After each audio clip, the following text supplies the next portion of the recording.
I hope everybody took advantage of the break and has had a chance to get refreshed and is raring to go, because we have a busy afternoon left and lots to accomplish and a real treat now. So let me, with that, simply turn the floor over to Mike Gladstone, who is the Director of External Affairs for Enbridge, and you'll see him appearing on the screen. Good afternoon, I hope. And welcome. My name is Mike Gladstone. I'm the Director of External Affairs Canada and Enterprise Public Policy at Enbridge. It is our pleasure to be here today, albeit virtually, to kick off this session and to introduce our speakers this afternoon. It is an exciting time at Enbridge as we are focused on building an energy system of the future that is net zero, as we are focused on economic reconciliation with Indigenous communities and of deeper relationships and partnerships with those across our system. A couple examples recently. In Ontario, we've released a third-party independent study on how our natural gas utility can support the province's objective of building that net zero energy system by 2050.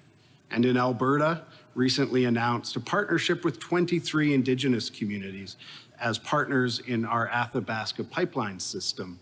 At just over $1 billion, it will be the largest Indigenous equity partnership in energy to date.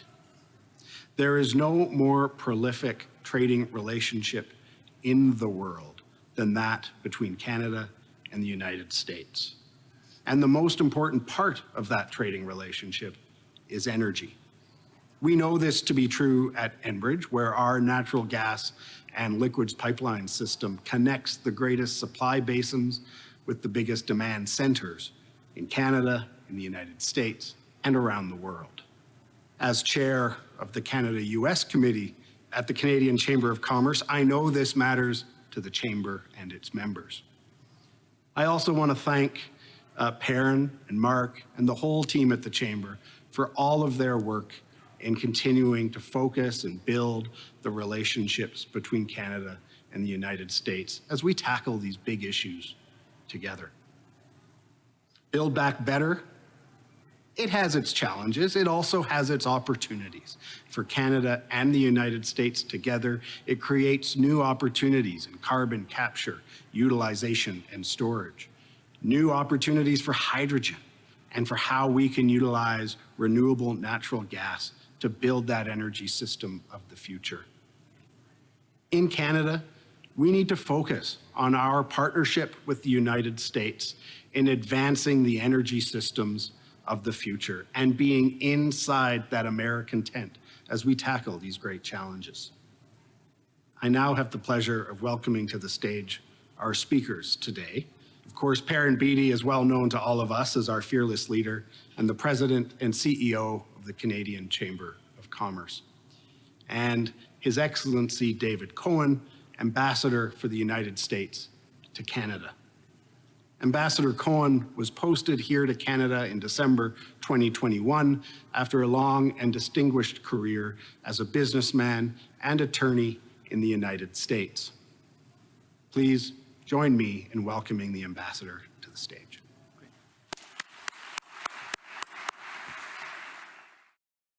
Well, colleagues, when I was foreign minister, I used to say only half facetiously that Canada had two relationships in the world. One was with the United States, the one was with the rest of the world, where so much of the trade that Canada does is across the Canada-US border and where we share so much with each other. Maintaining a strong and fruitful relationship between our two countries is absolutely critical to the best interests of Canada itself, and I believe to the United States as well. Ambassador, let me start by saying that we are grateful to have any ambassador from the United States to Canada, because there was a long drought where the US was not represented here.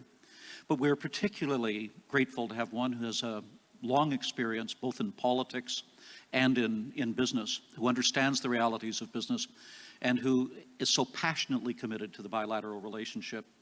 You've really hit the ground running. You've been across the country, you've done an enormous amount of outreach, and we're delighted to have you here today at the Canadian Chamber. Well, thank you very much, Perrin. You were one of my first meetings, albeit virtually, as you will recall.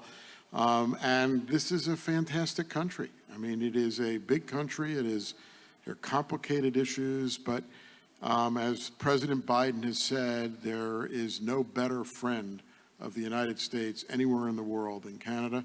And it's really an honor for me to represent the President's interests in nurturing and growing and maintaining that special relationship between Canada and the United States. Let's talk about that relationship. We're at a critical time in world history in so many ways. A brutal war in Europe, pressures from China in so many areas, North Korea. COVID hasn't left us fully. The United States, in providing international leadership, finds itself under challenge in so many different ways. Talk about the role of the Canada-US relationship. How do you see it? What could we be doing better than we're doing? What does the United States want to see out of the relationship?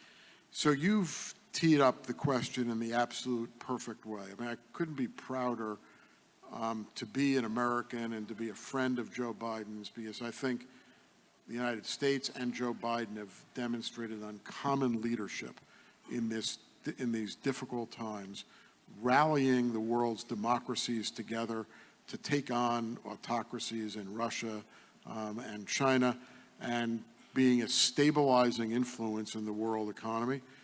But Canada's been the most important ally and friend that we've had in those efforts. And you can't identify an issue that the United States and Joe Biden have led on where Canada has not been right there with the United States, helping to lead. And, you know, we recognize this. We're the 800-pound gorilla, and we can't always be the leader on everything, or else people may get tired, they may rebel.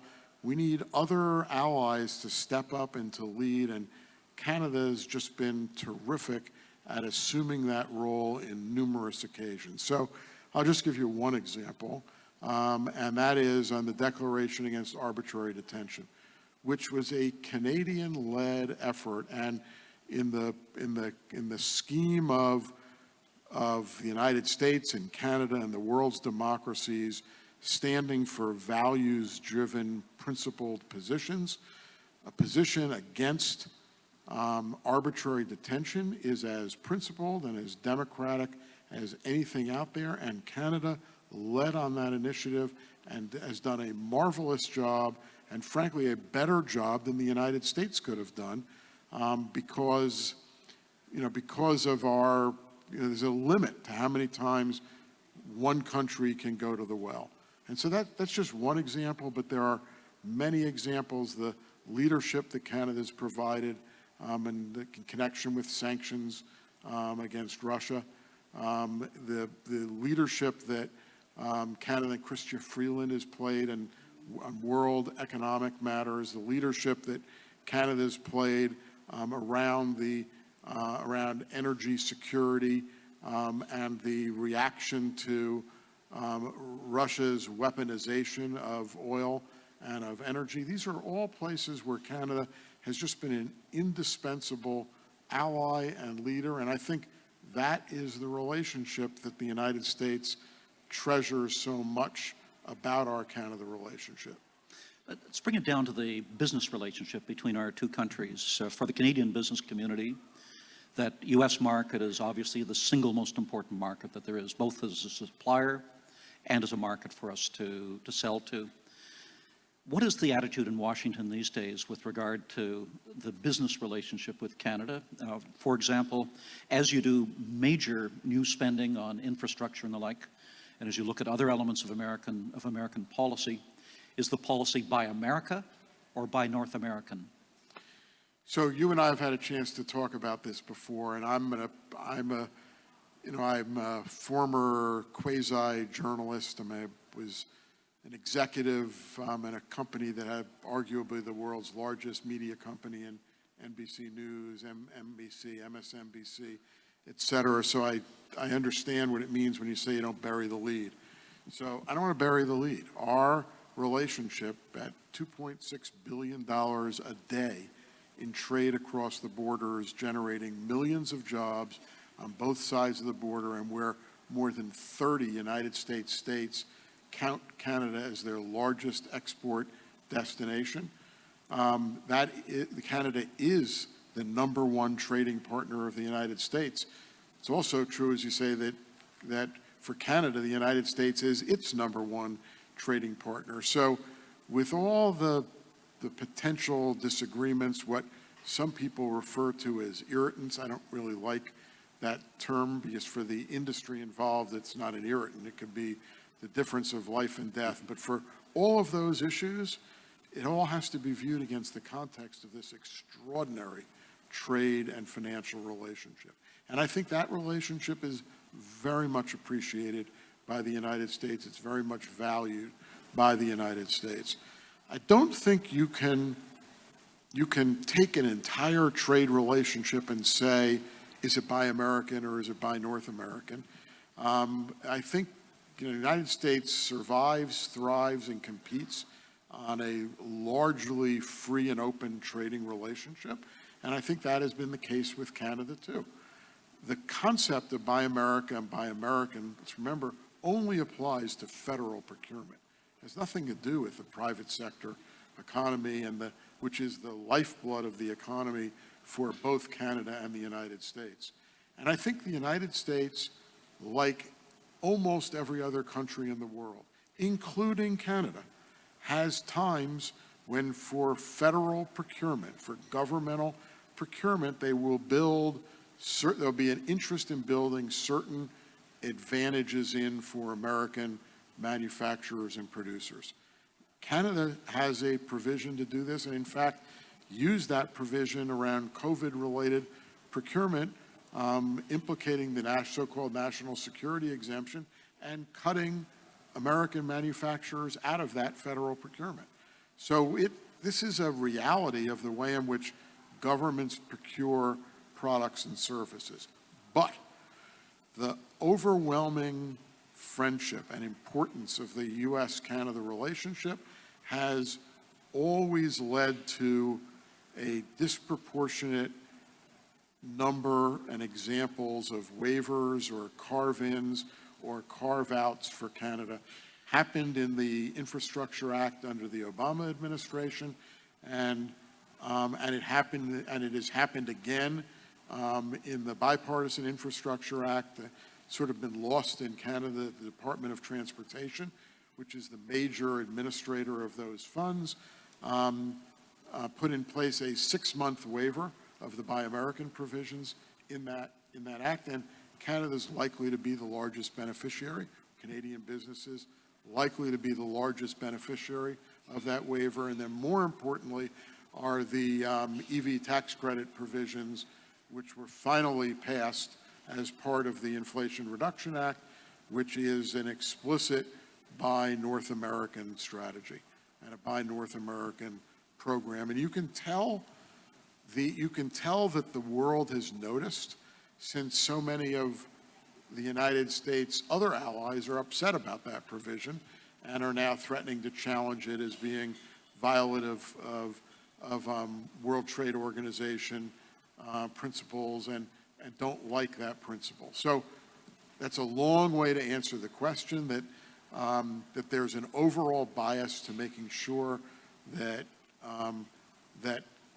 our borders and our trade is open to Canada and to Mexico for that matter, but to North America, and that doesn't mean that there'll never be a Buy American provision in a limited nature of federal procurement by way of example, but the overall bias is to nurture and to grow this tremendous commercial relationship that exists between our two countries.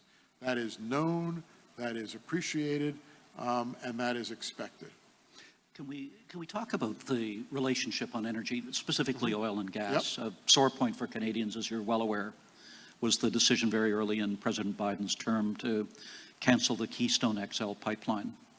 The situation in the world has changed dramatically since then as a result of the brutal war being waged by Russia in Europe. We've seen shortages of energy. It'll be a long, cold winter in Europe. We've seen energy prices going up at the pumps. The president has freed up supplies from the reserve to try to bring down prices. Has the situation changed to the point where it makes sense for Canada and the U.S. to have a joint strategy with regard to oil and gas to ensure that the United States is able to get its international supplies from a democracy with high standards of environmental protection and protection of human rights? So the world has changed. There's no doubt about that. I don't think the world has changed in a sufficient respect that any of the decisions that have been made would be made differently today than they were made at the time that they were made. And I want to start, and I want to bury the lead, but as Mike said in his introduction, the United States and Canada enjoy not only the largest trade relationship, but the largest energy trading relationship of in either company. So the United States imports 68% of its oil from Canada, and almost all of that, 98%, is from Alberta. So this is not some trifling relationship. And we have an enormous and significant energy trading relationship with Canada. And as part of my travel, I've been to the oil sands. I've seen what an incredibly impressive operation there is and understand the tremendous capacity that comes from that.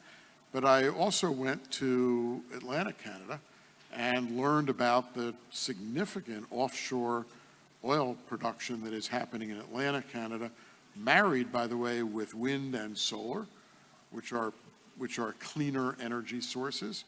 I've also had the chance to go to James Bay and visit the Hydro-Quebec, incredibly impressive hydro facilities in James Bay. And one of my most fascinating little factoids that I've picked up in my travel is that the new James Bay power line project, when completed, will supply 20% of the electrical energy for New York City.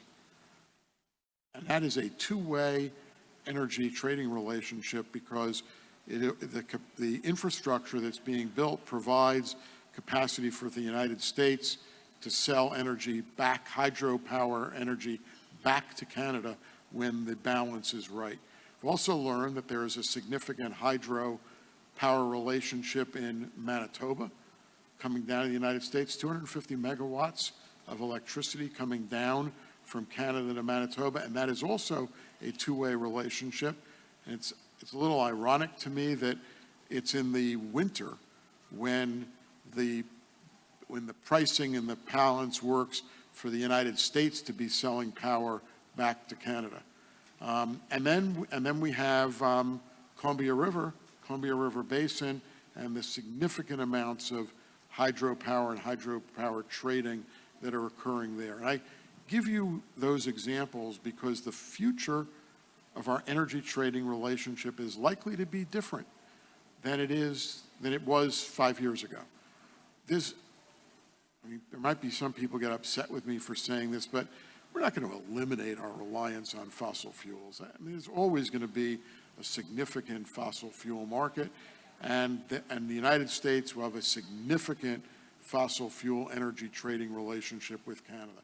But the future of energy is going to be a more diversified future, one where there are cleaner energy sources as we take on the need to attack climate change, which is a mutual goal of Canada and the United States, and as we deal with energy security issues. Because one of the many nice things about hydropower, for example, in addition to being a clean energy source, is that it is not controlled by autocracies like Russia or Belarus or China.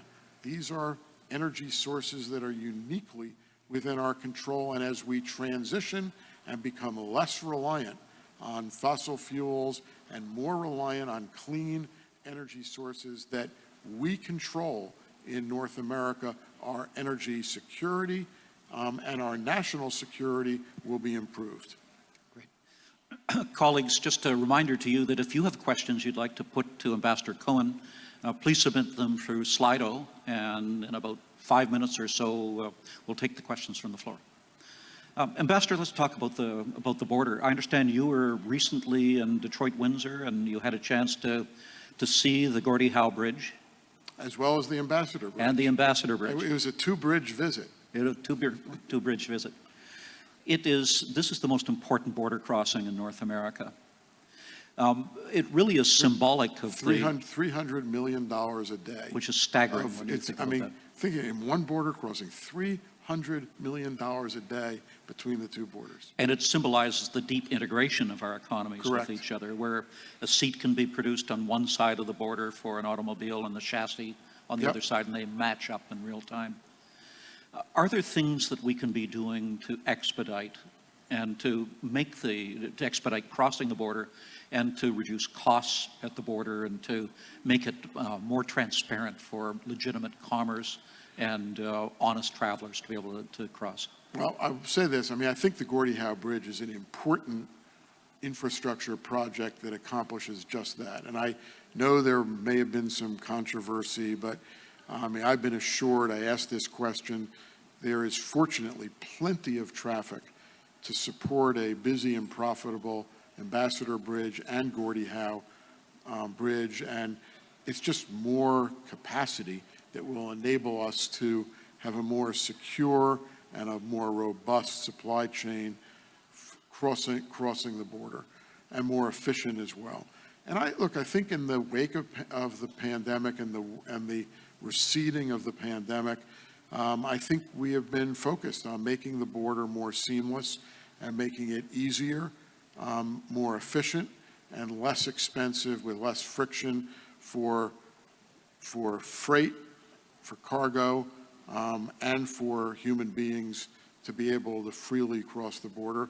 And we'll continue to work on that. I mean, I think, we're in a post-9/11 world. There's going to be more security than there was 20 or 30 years ago. But I think we've done a lot of work, both countries, at making the border as seamless as possible while respecting the needs for security.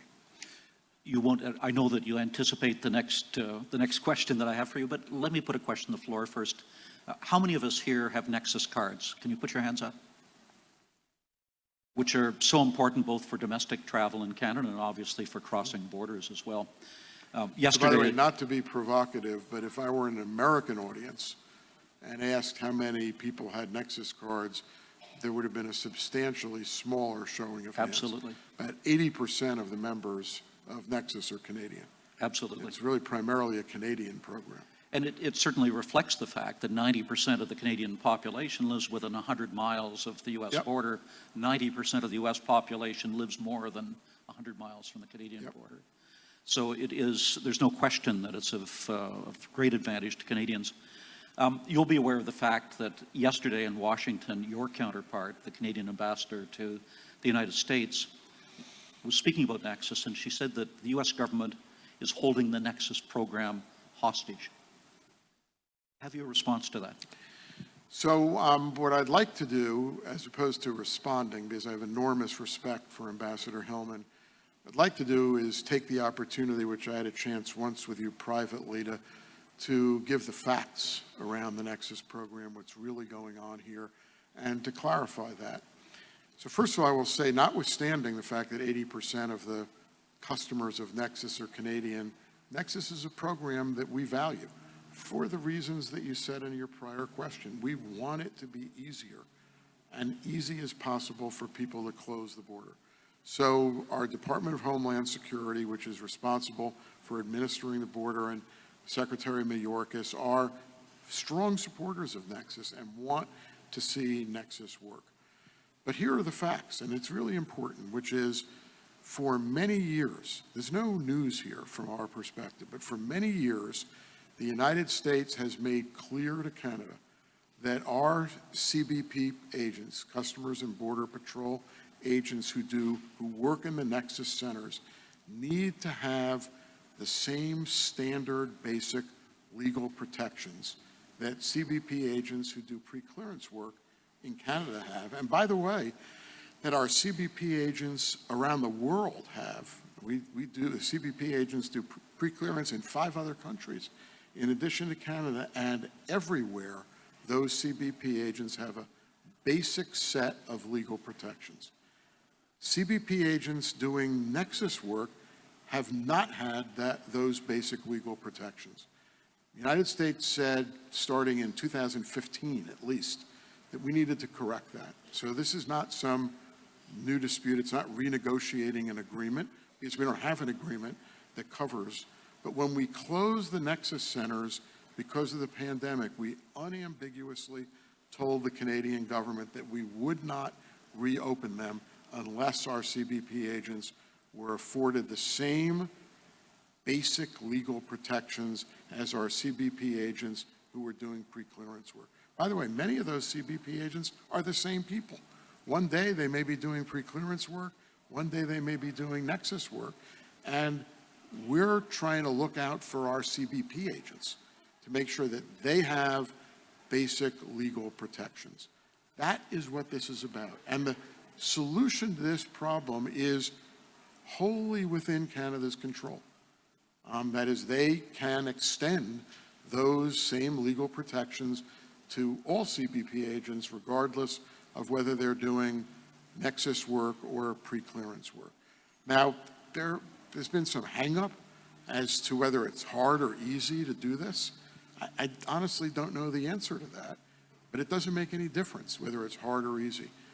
Canada's had years to be able to think about this. We're not dictating how Canada solves this problem, but the fact is that this is a problem that is within Canada's control to solve.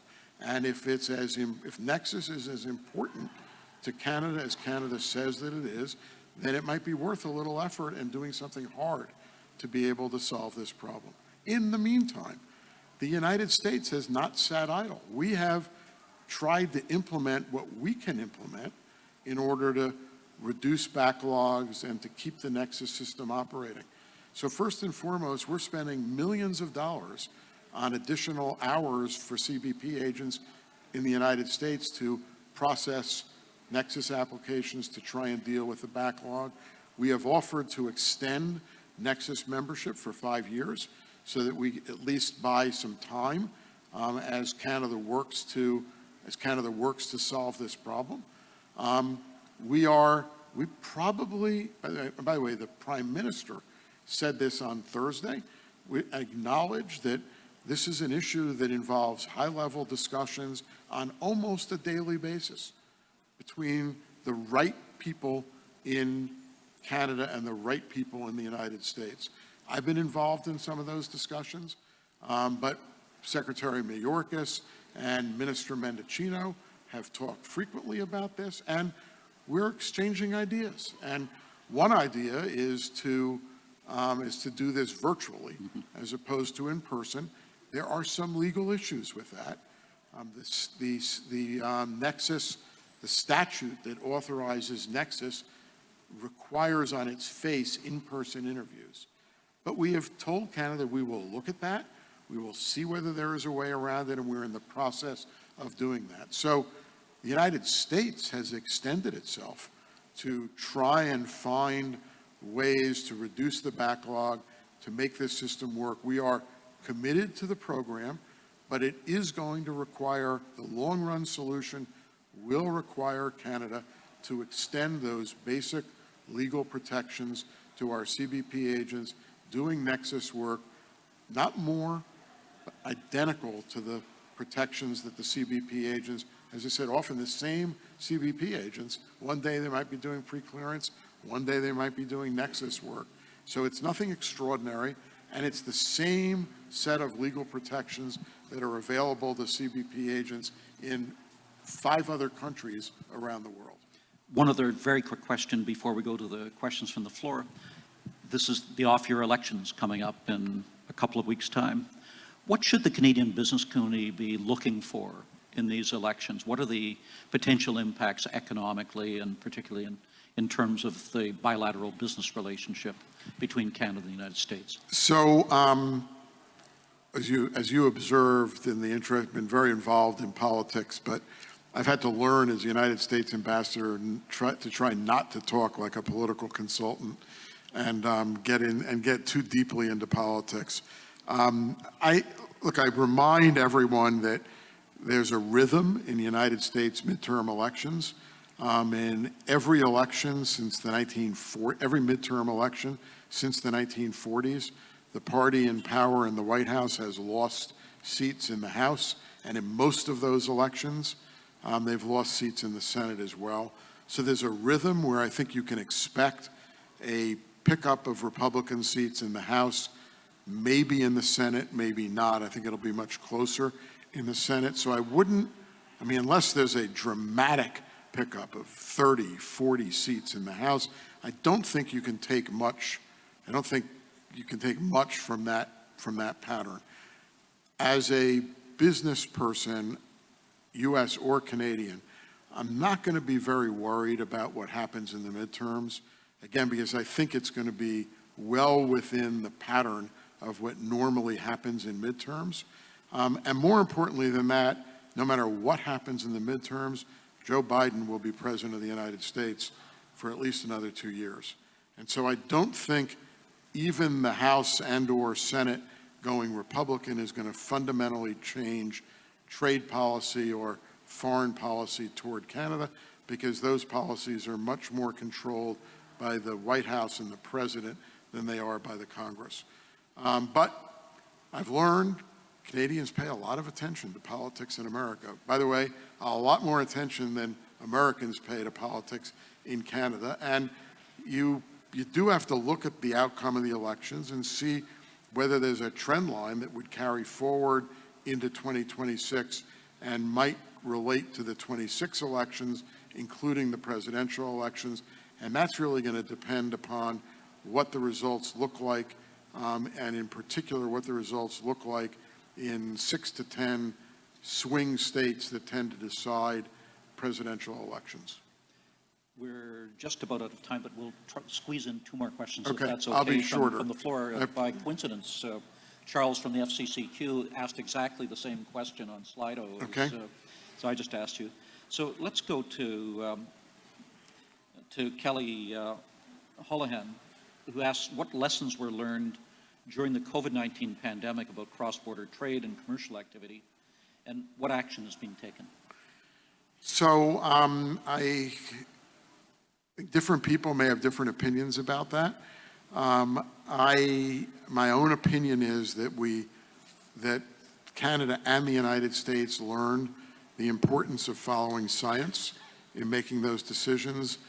A pandemic is not something to politicize, and responsible governments need to make the best possible decisions to protect their populations from being infected and from being hospitalized and from dying.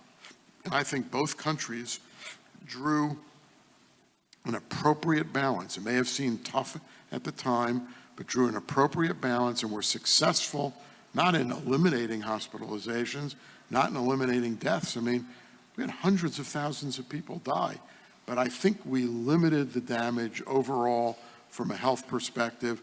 It created a lot of disruption on the trade side, but I don't know what the price is you can put on a human life.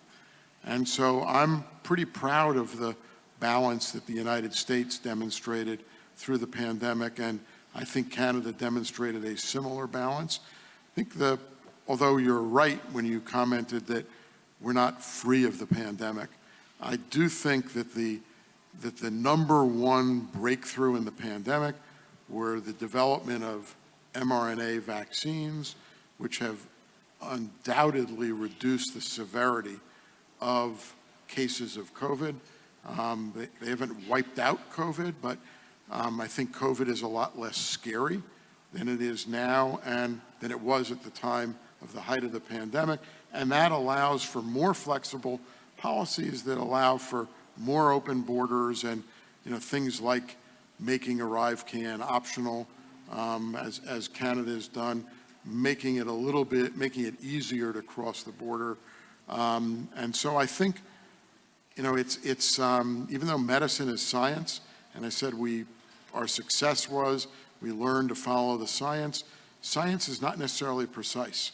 I mean, there are some fine tuning of the knobs, and I think we've learned how to use the knobs to fine-tune and not to overreact to level of disease, especially when it is not as dangerous as it was at the height of the pandemic. Thank you. Final question was from Trevor McPherson from the Mississauga Board of Trade, who says, it's no question that for businesses these days, the number one challenge is talent. Given our close bilateral relationship, do you see opportunities to work together on this critical issue for our shared economy, economic recovery, and future growth? So I, by the way, just want to second the motion. As I've traveled this country and as I've talked with my former colleagues in the business community in the United States, number one issue on both sides of the border is talent. Finding it, training it, retaining it, promoting it. And I do think there are opportunities to work together, and I think we are working together on the issue. But it's not like we have an abundance of talent on one side of the border, and therefore we can work together to spread that talent. We've got a shortage of talent on both sides of the border, and so I think what you're seeing is working together on training, on facilitating cross-border trade, or cross-border employment, which may make employment in North America more attractive and more palatable, and therefore easier to attract talent into jobs on both sides of the border. Ambassador, thank you so much. Your candor today, your directness, the engagement that you've shown with the Canadian business community, the efforts you've made to get across. You've seen more of Canada than most Canadians have seen in the short time that you've been here. Well, my wife tells me I've seen more of Canada in the year that I've been here than I've seen in the United States in the 65 plus years I've lived in the United States. So. I thought you were going to say that you've seen more of Canada than you have of her in the last while since coming. That is also true, but she's used to that. Well, we're delighted. We're grateful to you for your work. We are very fortunate in Canada because of this bilateral relationship, and because historically presidents have chosen someone in whom they have strong personal confidence. And that means in many ways we have two Canadian ambassadors to the United States, one stationed in Washington, the other in Ottawa, arguing for this bilateral relationship, and you have certainly been doing that. Well, thank you, Perrin. Thank you personally. I want to thank the Chamber, which one of the neat things about my travel in Canada, whenever I see businesses, they're virtually always members of the Chamber. So I feel that I've had a lot of contact with your membership, and it's always illuminating. And as a former member of the Greater Philadelphia Chamber of Commerce, I understand the value of chambers of commerce, and this chamber that you lead is one of the best. I mean, the connectivity you provide for your members, the service you provide for your members, the advocacy you provide for the business community in general is extraordinary, and it's just been a pleasure to interact with you and the Chamber throughout my stay in Canada. Thanks, Ambassador. And please do applaud him at this point. Well, applaud the Chamber and Perrin. When we first met, one of the first things you raised with me was your interest in small business in Canada and the United States. What we have upcoming now is a short video which explains the Canadian Chamber's SME Institute, and I hope you'll find it interesting. Please turn your attention to the screen.